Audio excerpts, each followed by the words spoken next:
Bhaskar's area YouTube channel కు స్వాగతం.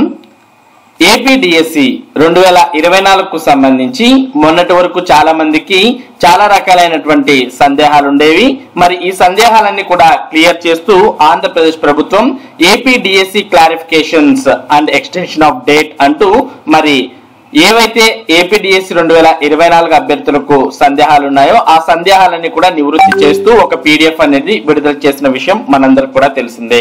మరి ఇప్పటికీ చాలా మంది అభ్యర్థులు మా అప్లికేషన్ లో కొన్ని తప్పులు అనేవి జరిగాయి, వాటిని మేము ఏ విధంగా రెక్టిఫై చేసుకోవచ్చు, కరెక్షన్ చేసుకోవచ్చు, ఎడిట్ చేసుకోవచ్చు అనే సందేహం ఉంది. మరి ఈ వీడియోలో మనం ఏ విధంగా మీ యొక్క అప్లికేషన్ లో ఉన్నటువంటి తప్పులను ఎడిట్ చేసుకోవచ్చు అనే విషయాలను చూడబోతున్నాం. దాంతో పాటు మరి చాలా మంది అభ్యర్థులు మేము నాన్ లోకల్ గా మా జిల్లా కాకుండా వేరే జిల్లాకు కూడా దరఖాస్తు చేసుకోవాలి అని అనుకుంటున్నాం అని కూడా మరి చాలా మంది పేర్కొంటూ ఉన్నారు. మరి నాన్ లోకల్ గా మీరు దరఖాస్తు చేయాలంటే ప్రస్తుతానికైతే ఆప్షన్ అనేది ఇవ్వలేదు. కానీ మరి ఈ దరఖాస్తు ప్రక్రియ అంతా కూడా పూర్తయిన తర్వాత మరి ఎగ్జామ్ సెంటర్స్ ను సెలెక్ట్ చేసుకోవడానికి సపరేట్ గా స్లాట్ బుకింగ్ అనేది రిలీజ్ చేయడం జరుగుతుంది. గతంలో ఏ విధంగా అయితే ఏపీ టెట్ కు మరి స్లాట్ బుకింగ్ ఇచ్చారో అదే విధంగా ఏపీడిఎస్సి ఎగ్జామ్ సెంటర్స్ ను సెలెక్ట్ చేసుకోవడానికి స్లాట్ బుకింగ్ అనేది ఇస్తారు.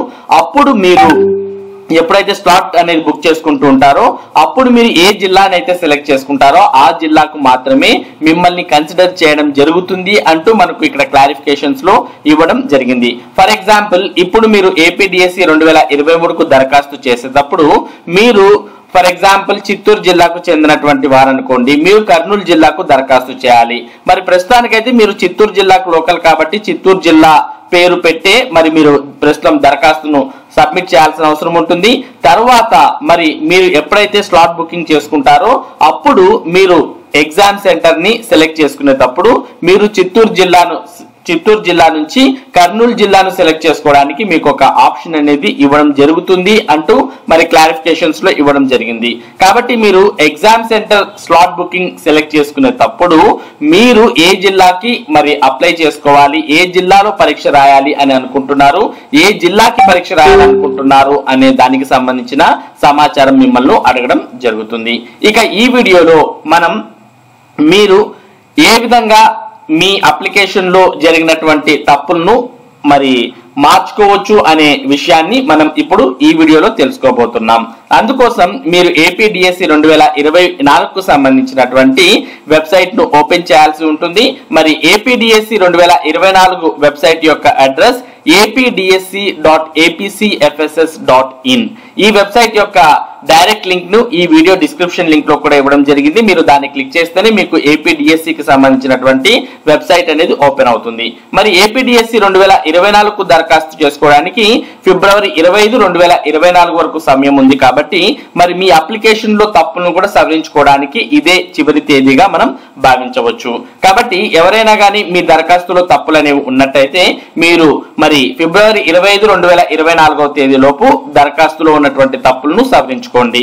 మరి మీ దరఖాస్తులో ఉన్నటువంటి తప్పులను సవరించుకోవడానికి ముందు మీరు ఏ అంశాలను మరి మార్పు చేసుకోలేరు, అంటే కొన్ని విషయాలను అయితే మనం ఎడిట్ చేసుకోలేం, వేటి ఎడిట్ చేసుకోలేం అనే సమాచారాన్ని ప్రస్తుతం మనం తెలుసుకుందాం. మరి ఏ అంశాలను మనం మార్చుకోలేం అంటే ఇక్కడ పేమెంట్ దగ్గర క్లిక్ హియర్ టు పేమెంట్ అని క్లిక్ చేస్తే మనకు ఈ విధంగా ఓపెన్ అవుతుంది. మరి ఈ విధంగా ఓపెన్ అయినప్పుడు మనం ఏవేవైతే పేమెంట్ చేసేటప్పుడు మన వివరాలు ఇచ్చామో ఆ వివరాలను మాత్రం మనం మార్చుకోలేము. మరి అప్లికేషన్ ఫిలప్ చేసేటప్పుడు ఏవేవైతే వివరాలు ఇచ్చామో ఆ వివరాలను మాత్రమే మార్చుకోవచ్చు. సింపుల్ గా చెప్పాలంటే బిఫోర్ పేమెంట్ ఇచ్చినటువంటి డేటాను మనం మార్చుకోలేము, ఆఫ్టర్ పేమెంట్ ఇచ్చినటువంటి డేటాని మాత్రమే మార్చుకోగలం. మరి ఏమేమి మార్చుకోలేం అంటే క్యాండిడేట్ పేరు తప్పున్నా ప్రస్తుతం మార్చుకోలేం, ఇక జెండర్ తప్పున్నా లేదా మీరు ఏదైతే లోకల్ డిస్ట్రిక్ట్ సెలెక్ట్ చేసుకున్నారో ఆ లోకల్ డిస్ట్రిక్ట్ ను మార్చుకోవాలనుకున్నా, లేదా మీ క్యాస్ట్ ఒకవేళ తప్పుగా ఎంటర్ చేసి ఉన్నా, లేదా ఎక్స్ సర్వీస్ మెన్ కావచ్చు, ఈడబ్ల్యూఎస్ ఆప్షన్ కావచ్చు, మీ యొక్క డేట్ ఆఫ్ బర్త్ కావచ్చు, పిహెచ్ స్టేటస్ కావచ్చు, అలాగే క్యాండిడేట్ యొక్క ఆధార్ నంబర్ కావచ్చు, ఫోన్ నంబర్ కావచ్చు, ఇవన్నిటిని మార్చుకోవాలంటే మరి ప్రస్తుతానికైతే కుదరదు. పేమెంట్ కు ముందు ఇచ్చినటువంటి డేటాని మార్చుకోవడానికి కుదరదు, పేమెంట్ తర్వాత ఇచ్చినటువంటి ఆ డేటాను మాత్రమే మీరు మార్చుకోవచ్చు. మరి ఎటువంటివి మార్చుకోవచ్చు అంటే మరి మీరు పేమెంట్ చేసిన తర్వాత అప్లికేషన్ ఫామ్ లో ఫిల్ చేసినటువంటి డేటాని మీరు మార్చుకోవచ్చు. ఫర్ ఎగ్జాంపుల్ కొద్దిమంది మరి టెట్ మార్క్స్ అనేవి ఎంటర్ చేయలేదు, అటువంటి టెట్ మార్క్స్ ను మీరు ఎంటర్ చేసేటప్పుడు వాటిని మార్చుకోవచ్చు. తర్వాత 10th కి సంబంధించినటువంటి డీటెయిల్స్ ను మార్చుకోవచ్చు, ఇంటర్మీడియట్ కు సంబంధించినటువంటి డీటెయిల్స్ ను మీరు మార్చుకోవచ్చు. ఇటువంటి డేటాని మీరు మార్చుకోవచ్చు. మరి ఇప్పుడు మనం ఏ విధంగా మన యొక్క వివరాలను మార్చుకోవచ్చు అనే దానికి సంబంధించిన సమాచారాన్ని చూద్దాం. మీరు ఇందుకోసం ఫస్ట్ ఏం చేయాలి అంటే ఇక్కడ క్యాండిడేట్ లాగిన్ అనే ఆప్షన్ ను ఉపయోగించుకోవాలి. ఈ ఆప్షన్ ఉపయోగించుకొని ఇక్కడ క్యాండిడేట్ ఐడి దగ్గర మరి క్యాండిడేట్ కు సంబంధించినటువంటి ఐడిని ఎంటర్ చేయాలి. తర్వాత డేట్ ఆఫ్ బర్త్ దగ్గర మరి మీ యొక్క డేట్ ఆఫ్ బర్త్ ఎంటర్ చేసి ఇక్కడ కనిపిస్తున్నటువంటి క్యాప్చా దగ్గర మీరు యాజ్ ఇట్ ఈస్ గా క్యాప్చాను ఎంటర్ చేయాల్సిన అవసరం ఉంటుంది. ఎప్పుడైతే మీరు ఈ విధంగా క్యాప్చాని ఎంటర్ చేసి మీరు లాగిన్ అవుతారో మీ యొక్క అకౌంట్ లోకి లాగిన్ అవుతారు. మరి మీ యొక్క అకౌంట్ లోకి లాగిన్ అయిన తర్వాత మీ పేరు వివరాలన్నీ కూడా ఈ విధంగా కనిపిస్తాయి. కనిపించిన తర్వాత ఇక్కడ మనకు లెఫ్ట్ సైడ్ ఈ విధంగా హోమ్ క్యాండిడేట్ సర్వీసెస్ అనే ఆప్షన్స్ కనిపిస్తాయి. మరి ఈ హోమ్ క్యాండిడేట్ సర్వీసెస్ అనే ఆప్షన్ లో క్యాండిడేట్ సర్వీస్ అని మనం క్లిక్ చేస్తే ఈ విధంగా మనకు ఆప్షన్స్ ఓపెన్ అవుతాయి. ఇది వరకు అయితే ప్రింట్ అప్లికేషన్ ఫామ్ అనే ఆప్షన్స్ ఉండేవి. మరి ఈ రోజు ఉదయం నుంచి డిలీట్ క్యాండిడేట్ అప్లికేషన్ అనే ఆప్షన్ ను ఇవ్వడం జరిగింది. మరి ఇక్కడ ఉన్నటువంటి డిలీట్ క్యాండిడేట్ అప్లికేషన్ అనే ఆప్షన్ ను మనం క్లిక్ చేయగానే మీకు ఇక్కడ మీరు ఏదైతే అప్లికేషన్ ఫామ్ ఫిల్ చేశారో ఆ అప్లికేషన్ ఫామ్ అంతా కూడా ఓపెన్ అవడం జరుగుతుంది. ఇందులో మరలా మీరు ఇంకోసారి మీ వివరాలన్నీ చెక్ చేసుకోవచ్చు. అసలు డిలీట్ క్యాండిడేట్ అప్లికేషన్ క్లిక్ చేయడానికి ముందే మరి మీ వివరాలన్నీ కూడా 1కి 2 సార్లు చెక్ చేసుకోండి. మరి అన్ని కరెక్ట్ గా ఉంటే డిలీట్ చేయాల్సిన అవసరం లేదు మరి ఏవైనా తప్పులు ఉన్నట్టయితే అప్పుడు మీరు ఇక్కడ డిలీట్ క్యాండిడేట్ అప్లికేషన్ అనేది సెలెక్ట్ చేసి కిందకు వచ్చినట్టయితే ఈ విధంగా కనిపిస్తుంది. Do you wish opt correction of existing details in your application అని అడుగుతుంది. ఇక్కడ మనం ఎస్ ఆర్ నో అనేది సెలెక్ట్ చేసుకోవాలి. మరి ఎస్ ఆర్ నో అనేది సెలెక్ట్ చేసుకున్నప్పుడు ఒకవేళ మీరు ఇప్పుడు డిలీట్ చేయాలనుకుంటున్నారు కాబట్టి ఎస్ అని క్లిక్ చేయాలి. ఎస్ అని క్లిక్ చేసిన తర్వాత ఇక్కడ మనం ఇంపార్టెంట్ సమాచారం చూస్తున్నాం. You have only 3 chances left for deleting your application అని మనకి ఇక్కడ టెక్స్ట్ అనేది కనిపిస్తుంది. అంటే ఎవరైనా కానీ మీ అప్లికేషన్ డిలీట్ చేయాలంటే అది 3 సార్లు మాత్రమే డిలీట్ చేసి మీ వివరాలను ఎంటర్ చేసుకోవచ్చు. ఈ 3 సార్లు దాటిపోతే ఇక తర్వాత మీ డేటాను ఎడిట్ చేసుకోవడానికి అవకాశం ఉండదు అనే విషయాన్ని మనం ఇక్కడ గుర్తుపెట్టుకోవాలి. కాబట్టి మరి 3 కన్నా ఎక్కువ ఛాన్సెస్ మీరు ఉపయోగించుకున్నట్టయితే తర్వాత ఏం చేయలేం. కాబట్టి 3 సార్ల కన్నా తక్కువలోనే మీ యొక్క ఆ అంశాలను అంటే మీ యొక్క వివరాలన్నింటినీ కూడా ఎడిట్ చేసుకోండి. ఇందుకోసం మీరు ఎస్ అని క్లిక్ చేసిన తర్వాత మీకు ఈ విధంగా కనిపించడం జరుగుతుంది. ఎస్ అని క్లిక్ చేయగానే once you opted this option the entire data will be deleted, need to complete entire data once again and submit in the application form అని కనిపిస్తుంది. అంటే మీరు ఎప్పుడైతే ఇక్కడ ఓకే అని క్లిక్ చేస్తారో అప్పుడు మీ అప్లికేషన్ కు సంబంధించిన డేటానంతా కూడా మీరు ఎంటర్ చేయాల్సి ఉంటుంది అని అడుగుతుంది. తర్వాత ఓకే అనుకుంటే ఇక్కడ ఓకే అని క్లిక్ చేయండి. ఓకే అని క్లిక్ చేయగానే మీరు ఏదైతే మరి అప్లికేషన్ ఫిల్ చేసేటప్పుడు మొబైల్ నంబర్ ఇచ్చారో ఆ మొబైల్ నంబర్ ఓటీపీ వస్తుంది.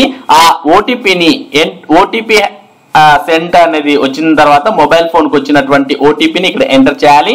ఎంటర్ చేసిన తర్వాత ఇక్కడ ఎంటర్ రిమార్క్స్ అంటూ కూడా కనిపిస్తుంది. ఈ ఎంటర్ రిమార్క్స్ అనే దాని దగ్గర మరి మీరు ఎందుకోసం మీ అప్లికేషన్ డిలీట్ చేశారు అనే దానికి సంబంధించినటువంటి రీజన్ ఇక్కడ ఎంటర్ చేయండి. అంటే మరి డిలీట్ అప్లికేషన్ అని కానీ లేదా I entered some details wrong అని ఇలా ఏదో ఒక రిమార్క్స్ అనేది మీరు ఎంటర్ చేసి ఇక్కడ డిలీట్ క్యాండిడేట్ అప్లికేషన్ అనే ఆప్షన్ ఉంది, దాన్ని క్లిక్ చేయాలి. మరి ఎప్పుడైతే మీరు డిలీట్ క్యాండిడేట్ అప్లికేషన్ అనే ఆప్షన్ క్లిక్ చేస్తారో అప్పుడు మీ యొక్క అప్లికేషన్ అనేది పూర్తిగా డిలీట్ అయిపోతుంది. డిలీట్ అయిపోయిన తర్వాత మరి ఇక్కడ అప్లికేషన్ ఫామ్ అనే లింక్ ని క్లిక్ చేసి మరి ఇది వరకు ఏ విధంగా అయితే మీరు అప్లై చేసేటప్పుడు మీ వివరాలన్నీ ఎంటర్ చేశారో ఆ విధంగా మరలా కొత్తగా ఎంటర్ చేయాల్సిన అవసరం ఉంది. సింపుల్ గా చెప్పాలంటే మీరు ఇదివరకు ఫీ పేమెంట్ చేసిన తర్వాత అప్లికేషన్ ఫామ్ ఫిల్ చేసేటప్పుడు ఏమేమైతే ప్రొసీజర్ ఫాలో అయ్యారో అదే ప్రొసీజర్ ని ఇప్పుడు కూడా మనం ఫాలో అవ్వాల్సిన అవసరం ఉంటుంది. మరి అప్లికేషన్ ఫామ్ ఫిల్అప్ చేసేటప్పుడు మీరు ఆల్రెడీ చూసారు ఏ విధంగా అప్లికేషన్ ఫామ్ ఫిల్ చేయాలి అనే వివరాలు కూడా మన భాస్కర్స్ ఏరియాలో మీకు తెలియజేయడం జరిగింది. ఇక్కడ మీరు మరి మీ పర్సనల్ డీటెయిల్స్ అనేవి మార్చుకోలేరు, కాకపోతే మీ ఫాదర్ నేమ్ కావచ్చు, మీ మదర్ నేమ్ కావచ్చు, ఇవి మార్చుకోవచ్చు. తర్వాత are you belongs to Andhra Pradesh state అనే ఆప్షన్, డిస్టిక్, మండలు, village, door number, pin code, తర్వాత మొబైల్ నంబర్ కు సంబంధించి మార్చుకోలేం, ఆధార్ నంబర్ మార్చుకోలేం, కమ్యూనిటీ మార్చుకోలేం, ఎక్స్ సర్వీస్ మెన్ అనే ఆప్షన్ ని మార్చుకోలేం. కాకపోతే ఈమెయిల్ ఐడి మార్చుకోవచ్చు, మ్యారిటల్ స్టేటస్ మార్చుకోవచ్చు, తర్వాత మీ బేసిక్ ఎడ్యుకేషనల్ డీటెయిల్స్ కి సంబంధించిన వివరాలు మార్చుకోవచ్చు, 10వ తరగతి వివరాలు మార్చుకోవచ్చు, ఇంటర్మీడియట్ వివరాలు మార్చుకోవచ్చు, ఇక క్వశ్చన్ పేపర్ మీడియం మార్చుకోవచ్చు, ఇక అర్హతలకు సంబంధించి టెట్ వివరాలు మార్చుకోవచ్చు, హాల్ టికెట్ నంబర్స్ ఎంటర్ చేయడం సంబంధించిన వివరాలు మార్చుకోవచ్చు. ఇది వరకు పర్సెంటేజ్ ఎంటర్ చేయనటువంటి వారు ఇప్పుడు పర్సెంటేజ్ ఎంటర్ చేయవచ్చు. ఇక ఫోటో సిగ్నేచర్ సరిగా అప్లోడ్ చేయనటువంటి వారు ఫోటో సిగ్నేచర్ ను మార్చుకోవచ్చు. ఈ విధంగా ఈ వివరాలన్నీ మార్చుకుని మీ యొక్క అప్లికేషన్ అనే దాన్ని మీరు సబ్మిట్ చేయవచ్చు. కానీ ఫీజు పేమెంట్ అప్పుడు ఏవైతే వివరాలు మీరు ఎంటర్ చేశారో ఆ వివరాలను మాత్రం మార్చుకోవడానికి అవకాశం లేదు అనే విషయాన్ని గుర్తుపెట్టుకోవాలి. ఈ విధంగా మీరు మీ యొక్క వివరాలు డిలీట్ అప్లికేషన్ అనే దాన్ని ఉపయోగించుకొని మీ యొక్క వివరాలను ఎడిట్ చేసుకోవచ్చు. ఇక నాన్ లోకల్ ఆప్షన్ అయితే అంటే నాన్ లోకల్ డిస్ట్రిక్ట్ అప్లై చేయడానికి ఆప్షన్ అయితే స్లాట్ బుకింగ్ అప్పుడు అంటే ఎగ్జామ్ సెంటర్ సెలెక్ట్ చేసుకునేటప్పుడు మరి ఆప్షన్ ఇవ్వడం జరుగుతుంది అని మరి ప్రభుత్వం తెలియజేసింది. ఇది టోటల్ గా నాన్ లోకల్ సెలెక్షన్ అలాగే మరి ఎడిటింగ్ ఆఫ్ అప్లికేషన్ కు సంబంధించినటువంటి సమాచారం. ఇటువంటి ముఖ్యమైన సమాచారాన్ని భాస్కర్స్ ఏరియా మీకు అందిస్తూ ఉంటుంది. మరి ఈ సమాచారం మీరు ఎప్పటికప్పుడు పొందడానికి మన భాస్కర్స్ ఏరియా యూట్యూబ్ ఛానల్ కు సబ్స్క్రైబ్ అవ్వండి. Thank you for watching this video.